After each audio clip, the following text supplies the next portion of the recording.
Hello friends मु सुजित आपण स्वागत करुच्ची आपण प्रिय चैनल जयश्री इनफॉरमेशन को। नवोदय विद्यालय रे षष्ठ श्रेणी रे एडमिशन निमंते हेबाकू जाउथबा एंट्रांस टेस्ट 11 अगस्त रे हेबा पई जाउछि। ही एंट्रांस टेस्ट निमंते एडमिट कार्ड मध्य एबे नवोदय विद्यालय समिति रो जो वेबसाइट टी रहिछि से वेबसाइट रे उपलब्ध। चलंतु देखिबा केमिति आमे वेबसाइट रू एडमिट कार्ड गुडी को डाउनलोड करि परिबा। आमे JNV टाइप करिबा गूगल रे एवं ताहा को सर्च करिबा।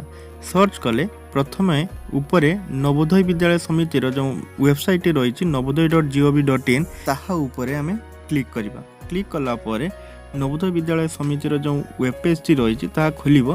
पेज खुलिला परे एई भली एक इंटरफेस टे आसीबो। से इंटरफेस से देखंतु ब्लू काली रे लिखा है click here to download admit card. ता ऊपर आमे एबे क्लिक करिबा।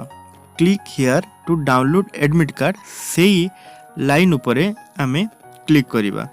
क्लिक कला परे देखंतु एही भली एक इंटरफेस आपनका सामना को आसीबो जहा कि लिखा जाइछि देखंतु candidate corner.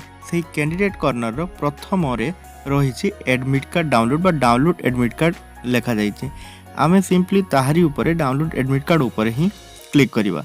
Download admit card ऊपर क्लिक कला परे एई भली एक इंटरफेस टे आसीबो।